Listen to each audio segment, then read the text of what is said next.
7화의 시작은 지은호의 마음에서 출발합니다. 결혼식장에서 지역의 신부가 도망친 사건 이후 은호는 여전히 혼란스러운 시간을 보내고 있었습니다. 소개팅 자리에 나갔지만 결과는 뻔했습니다. 상대는 조건도 괜찮고 인상도 나쁘지 않았지만 은호는 단호하게 말했습니다. 끌리지 않아서요. 이 짧은 한마디는 단순한 거절이 아니었습니다. 그녀의 마음속에 여전히 지역이 자리 잡고 있다는 증거였습니다. 아무리 새로운 만남을 가져보려 해도 마음은 다른 곳에 머물러 있었습니다.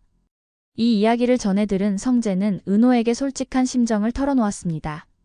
9년 동안 지켜봤던 마음, 그리고 늘 자신이 뒤에 서 있다는 서운함.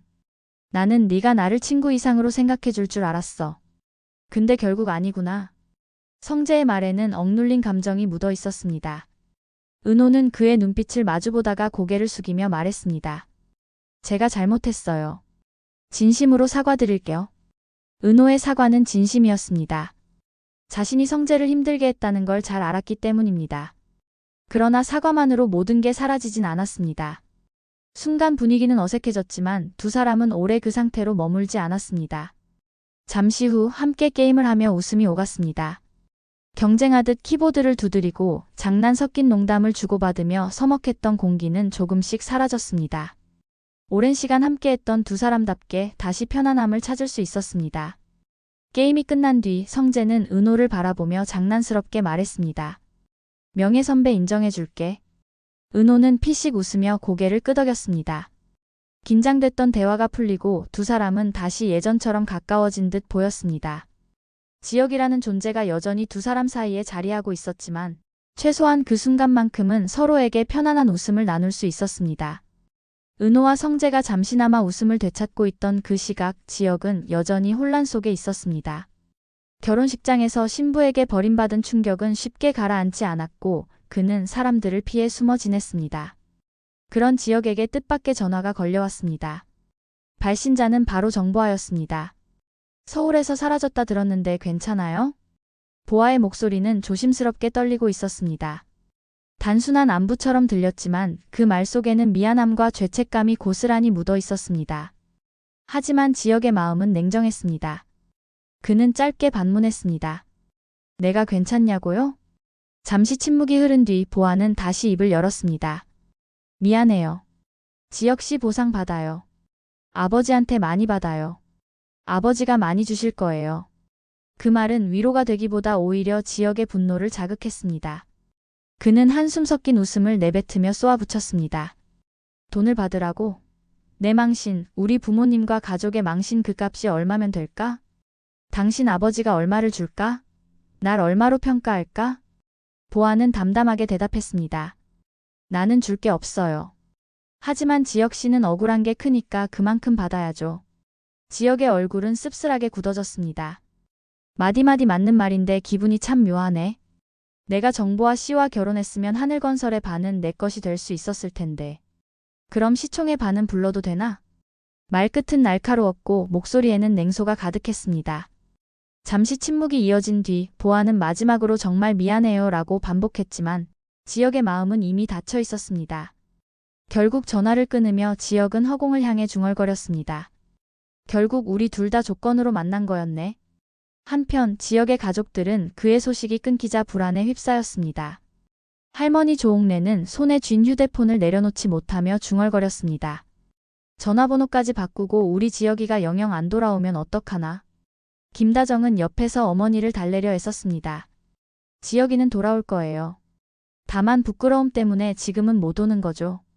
그게 사라져야 집에도 오고 연락도 할 수 있을 거예요. 하지만 다정의 표정에도 걱정이 깊게 묻어나 있었습니다. 이상철은 술잔을 들이켜며 무겁게 한숨을 내쉬었습니다. 결혼식 파탄 이후 그는 누구보다 큰 충격을 받았습니다. 아들이 조건 때문에 결혼을 선택했다는 사실, 그리고 그마저도 실패로 끝났다는 사실이 자존심을 무너뜨렸습니다. 그는 속으로 중얼거렸습니다. 내가 저렇게 키운 게 아닌데. 집안의 공기는 무겁게 가라앉았습니다. 누구도 크게 소리를 내지 않았지만 모두가 지역을 떠올리고 있었습니다. 조옥래의 눈빛에는 애타는 그리움이, 다정의 얼굴에는 걱정이, 상철의 어깨에는 무너진 자존심이 얹혀 있었습니다. 지역의 부재는 단순한 한 사람의 빈자리가 아니었습니다. 그것은 가족 전체의 균열이었고 남겨진 이들 모두의 고통이었습니다.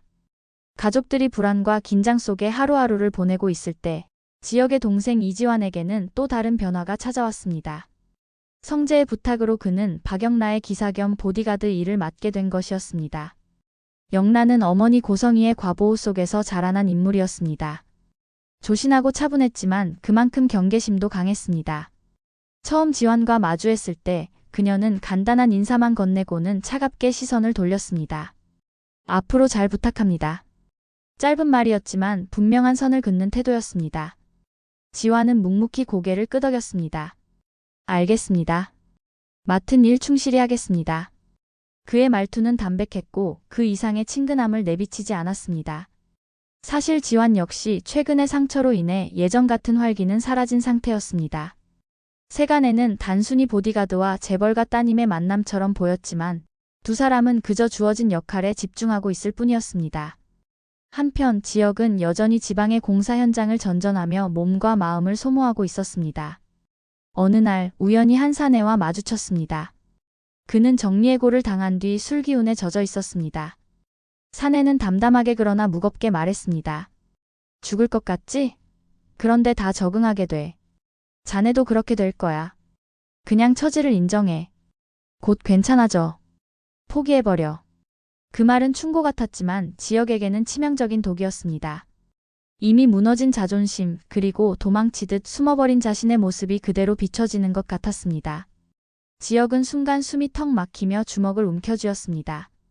그리고 이를 악물고 외쳤습니다. 싫다 안 돼. 이렇게 살기 싫어. 이렇게 살고 싶지 않다고. 그의 절규는 단순한 분노가 아니었습니다. 모든 것을 잃고 초라해진 자신을 향한 저주이자 다시는 이렇게 살고 싶지 않다는 몸부림이었습니다. 주변 사람들이 놀라 돌아봤지만 지역은 멈추지 않았습니다. 나는 이렇게 끝나고 싶지 않아. 그의 목소리는 공허하게 메아리쳤습니다. 잠시 후 지역은 무릎을 꿇은 채 땅을 내려다보며 숨을 몰아쉬었습니다. 분노와 허무가 뒤섞였지만 그 속에서 여전히 꺼지지 않은 불씨가 남아있음을 그는 느꼈습니다. 그 시각 아버지 이상철은 친구들과 만남을 이어가고 있었습니다. 이미 정년퇴직을 한 그는 노후를 준비해야 했지만 현실은 생각보다 훨씬 냉혹했습니다. 어떤 친구는 경비 일을 하고 있었고 또 다른 친구는 택시 운전을 하고 있었습니다. 모두 힘겹게 하루하루를 버티고 있었습니다. 상철은 그들의 이야기를 들으며 착잡한 표정을 지었습니다. 자신 역시 안정적인 미래를 장담할 수 없다는 걸 절실히 깨달았기 때문입니다. 그는 집으로 돌아와 깊은 생각에 잠겼습니다. 이대로 있을 수는 없다. 나도 뭔가 준비해야 한다. 결국 그는 새로운 결심을 했습니다. 자격증 공부를 시작하겠다는 것이었습니다. 책을 펼쳐들며 그는 스스로를 다잡았습니다. 아들의 문제로 가슴은 무겁지만 그렇다고 자신의 삶까지 멈출 수는 없었습니다. 한편 지은호는 자신의 일상으로 돌아가려 애쓰고 있었습니다. 인테리어 디자이너로서의 프로젝트 미팅이 이어졌고 새로운 고객과의 상담 자리에서는 미소를 잃지 않으려 노력했습니다. 고객과 함께 걷는 산책길에서 은호는 차분히 자신의 의견을 설명했고 결과적으로 새로운 계약을 성사시켰습니다. 겉으로 보기엔 일이 잘 풀리고 있는 듯 보였지만 그 속에서는 여전히 복잡한 감정이 꿈틀거리고 있었습니다. 일할 때만큼은 잊자.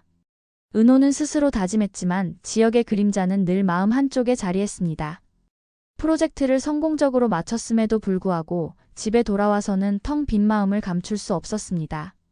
그 무렵 막내 이수빈은 또 다른 방식으로 자신의 길을 개척하려 했습니다.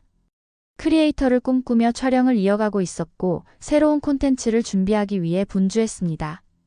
때로는 억지로 밝은 표정을 지으며 카메라 앞에 서야 했지만 그녀 역시 속마음은 늘 불안했습니다. 그러나 적어도 겉으로는 여전히 활기찬 막내의 모습으로 남아 있었습니다. 그리고 밤이 깊어갈 무렵 은호는 카페를 정리하고 있었습니다. 영업을 마치고 불을 끄려던 순간 문이 열렸습니다. 놀란 시선이 머문 곳에는 낯익은 얼굴이 있었습니다. 바로 지역이었습니다. 그는 이전보다 훨씬 수척해진 모습이었고 오랜 방황 끝에 겨우 서 있는 듯한 기색이 역력했습니다. 그러나 그의 눈빛은 단단했습니다. 여긴 여전히 똑같네. 지역의 목소리는 낮았지만 분명했습니다. 은호는 순간 아무 말도 할 수 없었습니다. 그저 두 손을 내려놓고 멈춰 섰습니다. 한동안 침묵이 흐른 뒤 지혁은 한 걸음 다가섰습니다. 지은호. 짧은 호명이었지만 그 안에는 수많은 감정이 담겨 있었습니다. 은호는 눈을 크게 뜨며 지혁을 바라봤습니다. 숨소리조차 크게 느껴질 만큼 긴장된 순간이 이어졌습니다. 지혁은 그녀 앞에 서서 낮고 단호한 목소리로 말했습니다. 너한테 할 말이 있어서 왔다. 그 순간 두 사람 사이의 공기는 무겁게 가라앉았습니다. 드라마 화려한 날들 7화는 바로 이 장면에서 막을 내립니다. 사랑 앞에서 끝내 상처를 주고받았던 두 사람이 다시 마주선 순간 지혁은 어떤 말을 꺼낼까요? 은호는 그 말을 어떻게 받아들일까요? 한 남자의 무너짐과 한 여자의 기다림. 그리고 그 둘 사이에서 여전히 흔들리는 또 다른 남자의 마음. 여기에 무너져가는 아버지와 가족의 그림자까지. 모든 인물들의 이야기가 얽히며 화려한 날들. 7화는 다음 이야기를 기다릴 수밖에 없는 강렬한 여운을 남겼습니다.